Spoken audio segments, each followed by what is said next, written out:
आदाब, मैं हूं मुमताज आलम रिजवी और मैं बात करूंगा इस वक्त अमेरिका की। जी हां, अमेरिका जो ईरान में तख्ता पलट की बात कर रहा था, जो ईरान में कब्जा करने की कोशिश कर रहा था, जो ईरान के तेल पर कब्जा चाहता था, लेकिन 1 महीने से ज्यादा का वक्त हो गया है। ईरान तो नहीं झुका, लेकिन अमेरिका झुकता नजर आ रहा है। स्टेट ऑफ हुर्मुस में उसकी तमाम दावेदारी अब मिट्टी में मिलती नजर आ रही है। लेकिन बात यह नहीं है, असल बात यह है कि जो डोनाल्ड ट्रंप अमरीकी सदर ईरान में तख्ता पलट का ख्वाब देख रहे थे, अब उनका तख्ता ही खतरे में पड़ गया है। जी हां, अब अमेरिका में जो प्रोटेस्ट हो रहा है वो बहुत भयंकर है। 3600-3700 मकामात पे अमेरिका के अंदर डोनाल्ड ट्रंप के खिलाफ प्रोटेस्ट चल रहा है, अमरीकी सदर के खिलाफ प्रोटेस्ट चल रहा है। और ये मुजाहरा सिर्फ आम पसंद मुजाहरा नहीं है, बल्कि आप देखिए कि वहां पे लोग अब गाड़ियों में, दुकानों में, घरों में आग लगाने का काम कर रहे हैं, सरकारी इमलाक में आग लगाने का काम कर रहे हैं। इस तरह की तस्वीरें सामने आ रही। लेकिन इससे बहुत बड़ी बात यह है कि अब अमेरिकी सदर डोनाल्ड ट्रंप की भतीजी ही मैदान में आ गई है और उसने बयान दिया है, कहा ईरान नहीं, अमेरिका में ही करवा देंगे सत्ता परिवर्तन। जी हां, इख्तिदार में तब्दीली करा देंगे। ये कौन कह रहा है? ट्रंप के खिलाफ उनकी भतीजी जो है वो मैदान में आ गई, उन्होंने ये बयान दिया। और इस बयान के बाद तो पूरे अमेरिका में हड़कंप मच गया है, पूरे अमेरिका में एक हंगामा मच गया है। जी हां, अमेरिका में राष्ट्रपति सदर डोनाल्ड ट्रंप के खिलाफ लोग सड़कों पर उतर आए।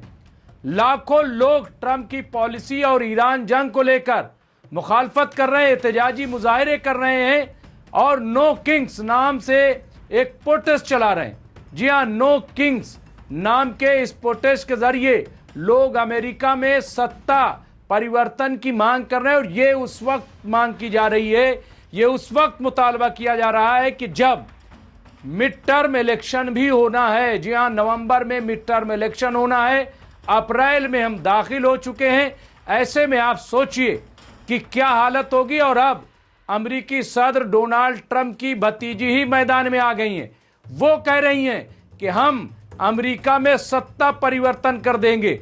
वहां लाखों लोग आए हैं और उनका कहना है कि जिन शर्तों पे डोनाल्ड ट्रंप आए थे उन शर्तों पे काम नहीं कर रहे हैं। उन्होंने कहा था अमेरिका फर्स्ट, लेकिन हालत यह है कि इजराइल फर्स्ट के तहत वो काम कर रहे हैं। कौन सा प्रेशर है, कौन सा दबाव है, किस वजह से ऐसा कर रहे हैं, कुछ भी पता नहीं। क्या एप्स्टीन फाइल की वजह से है या कोई और राज है जो पोशीदा है, ये सब बातें हैं। बहरहाल इस दरमियान आप देखिए, ट्रंप की भतीजी मैरी एल ट्रंप ने भी ईरान में सत्ता परिवर्तन की कोशिशों को लेकर अपने चाचा डोनाल्ड ट्रंप का मजाक उड़ाया। सोचिए कि भतीजी मैदान में आ गई है, ये कोई छोटी बात नहीं है, बहुत अहम बात है कि डोनाल्ड ट्रंप की भतीजी अपने चाचा के खिलाफ मैदान में आ गई है। और ईरान में जो तख्ता पलट की बात हो रही थी, अब आप इसके एक और मानिए।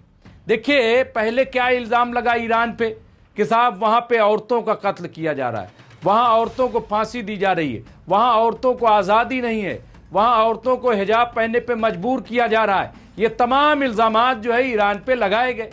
अब आप ये बताइए कि ये जो भतीजी हैं, ये कौन है भतीजी?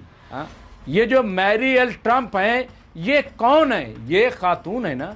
और कहाँ की खातून है? अमेरिका की खातून है।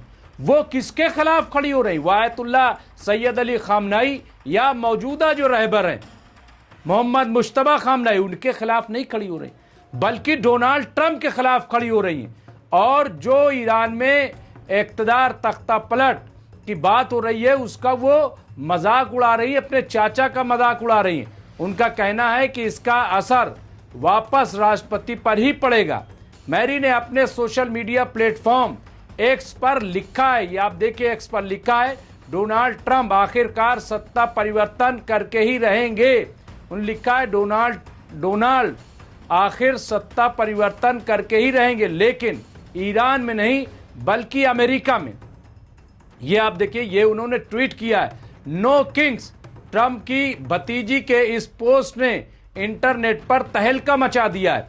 इसे अब तक कई हजार यूजर्स, लाखों में, मिलियन में पहुंच रहा है, शेयर और लाइक कर चुके हैं। तो ये आप देखिए कि ये बहुत बड़ी, बहुत अहम बात है और जबरदस्त तरीके से इसे लोग जो है वो शेयर कर रहे हैं।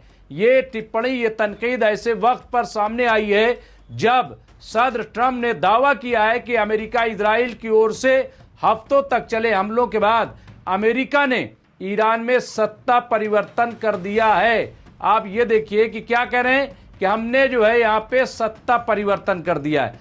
अब इसका मजाक उड़ाया है डोनाल्ड ट्रंप की भतीजी ने और कहा कि ये कैसा सत्ता परिवर्तन, ये झूठ बोला जा रहा है। आप देखिए यहाँ पे ये अपने आप में बहुत इम्पॉर्टेंट है, बहुत बड़ी बात है और ये झूठ जिस तरह से सामने आया है, तो ये आप देखिए यहाँ पे, यहाँ ट्रंप ने ये देखिए जो पत्रकार हैं उनसे जो बातचीत की है कि अमेरिका इजराइल के ऑपरेशन से ईरान में वाकई सत्ता परिवर्तन में हुआ है, सत्ता परिवर्तन हुआ है। उन्होंने क्या कहा था? उन्होंने कहा था कि मुझे लगता है कि हम उनके साथ समझौता कर लेंगे, मुझे पूरा यकीन है, लेकिन सत्ता परिवर्तन हुआ है। ट्रंप ने 1 महीने तक चले इस जंग में मारे गए ईरानी लीडर्स की तादाद का हवाला देते हुए आगे कहा है, हम ऐसे लोगों से निपट रहे हैं जिनसे पहले कभी कोई नहीं निपटा। जी हाँ, ये बिल्कुल अलग तरह के लोग हैं, इसलिए मैं इसे सत्ता परिवर्तन मानूंगा। आप ये देखिए कि ईरान में नए सुप्रीम लीडर आ गए, यानी नारा भी नहीं बदला। खामनाई को शहीद किया, आयतुल्लाह सैयद अली खामनाई को, और उनके बेटे मुश्तबा खामनाई फिर से आ गए और वही नारा वहाँ पे चल रहा है। उसी तरह से हुकूमत टिकी हुई है और रोज़ इजराइल और अमरीकी बेसिस पर ईरान हमला कर रहा है। स्टेट ऑफ होर्मुज को पूरी तरह से बंद कर दिया गया है उनके लिए कि जो ईरान के खिलाफ हैं और अमरीका के मददगार हैं, उनके लिए खुला है कि जो ना इधर है ना उधर है, चाहे वो भारत हो या दूसरे देश हों। और ईरान ने क्या कहा कि अमरीकी बेस खाली करे अरब तो हम यहाँ पे भी अटैक नहीं करेंगे। लेकिन बात यह है कि ट्रंप झूठ कैसे बोल रहे हैं। अब ट्रंप क्या कह रहे हैं, मुझे स्टेट ऑफ होर्मुज से कोई लेना देना नहीं है, कुछ नहीं करना है, अगर तुम लोग चाहो तो ठीक है, मेरे ऊपर फ़र्क नहीं पड़ेगा। लेकिन फ़र्क तो पड़ रहा है, असर तो दिखाई दे रहा है। यहाँ पे देखिए, मैं इसलिए मैं इसे सत्ता पर, आप कह रहे हैं कि वहाँ तो सत्ता परिवर्तन हो गया क्योंकि मैं तो लड़ी इस तरह से रहा हूँ। अब ये आप देखिए, सिवाय बकवास के इसको और क्या बता दें कि क्लिंटन साइकोलॉजिकल और ऑथर मैरी एल ट्रंप ने पहले भी अपने चाचा डोनाल्ड ट्रंप की ईरान पॉलिसी की आलोचना की है। उन्होंने अपने यूट्यूब चैनल पर चेतावनी दी है कि इस संघर्ष, इस जंग के नतीजे बेहद गंभीर होंगे। उन्होंने कहा इस जंग में अनगिनत जानें जाएंगी और अरबों डॉलर का नुकसान होगा, लेकिन जो व्यक्ति उनके देश पर बमबारी कर रहा है उसे उनमें कोई दिलचस्पी नहीं है और ना ही उनके पास ऐसी कोई प्लानिंग है जिससे वे आज़ाद हो सकें। मैरी ने आगे कहा कि डोनाल्ड ट्रंप के लिए एक ही कारण है और वो ये जानता है, ये अपमानित होने से बचने की उनकी हताशा के बारे में है, इसके अलावा कुछ नहीं है। तो यहाँ पे आप ये देखिए, बिल्कुल साफ सी बात है कि अमेरिका को, डोनाल्ड ट्रंप को लग रहा है कि वो हार रहे हैं, उनकी शिकस्त हो रही है, कैसे बचा जाए। और ये बात आप जून में भी इनकी बड़ी हार हुई थी, जब 12 दिन की जंग हुई थी, जून 2025 की बात की थी। तब भी बातचीत के दौरान इजराइल ने हमला किया था और बाद में अमेरिका भी कूद गया। लेकिन सब जानते हैं कि बगैर अमेरिकी मंशा के ये हो ही नहीं सकता। तो आज भी आप देखिए कि 1 महीने से ज़्यादा वक्त हो गया और ईरान कह रहा है कि हम आखिरी वक्त तक लड़ेंगे और कई साल तक लड़ेंगे। अभी बूट्स ऑन ग्राउंड की बात हो रही, तब भी ईरान कह रहा है कि जल्दी आओ। खबर यह है कि कुछ स्टेट ऑफ होर्मुज में अमरीकी फौजी गए थे जिन्हें अरेस्ट कर लिया गया, ऐसी खबर आ रही है। तो ईरान पूरी तरह से तैयार है। ईरान ने अपनी नई फोर्स मैदान में उतार दी है और यह कहा है कि 10 लाख 1-2 लाख नहीं बल्कि 10 लाख फौजी जो है उनके पास मौजूद हैं। ऐसे में 5-10 हज़ार अमरीकी फौजी आ जाएंगे तो उनका कोई असर नहीं होगा, बल्कि वो सब कब्रिस्तान और जहन्नुम का हिस्सा बन जाएंगे। तो बहरहाल ये इस वक्त की बड़ी खबर थी जो हमने आप खिदमत पेश की है। इस तरह की खबरों के लिए देखते रहिए एमएमसी न्यूज़ इंडिया। बहुत बहुत शुक्रिया।